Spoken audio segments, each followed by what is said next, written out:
Hello guys, അങ്ങനെ ഞാൻ എൻ്റെ വീട്ടിലേക്ക് പോവാണ്. അമ്മൂമ്മയുടെ കൊച്ചുമോൾ എത്തിയെന്ന് പറഞ്ഞാണ് ഞാൻ വരുന്നത്.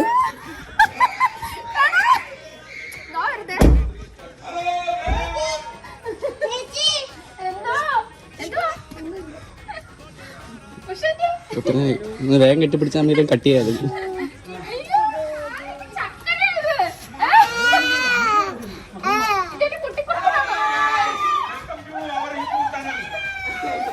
ഇതെന്താ മതിലിന്റെ മുകളിൽ 3 തലകള്? എൻ്റെ യൂട്യൂബ് ചാനലിന്റെ സ്വീകരണമാണ് നിങ്ങൾ ഈ കാണുന്നത്.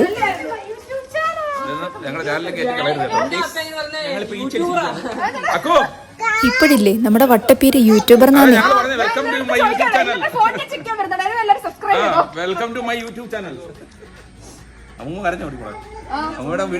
ഓ, വിശന്ന് വലങ്ങി വന്നപ്പോഴത്തേക്ക് അമ്മ പൊതിച്ചോറ് റെഡിയാക്കി വെച്ചിരുന്നു. അപ്പോൾ അതെല്ലാം കഴിച്ചിട്ട് എൻ്റെ കസിൻ്റെ റിസപ്ഷന് വേണ്ടി പോവാണ്. ആ വിശേഷങ്ങളായിട്ട് നാളെ കാണാം.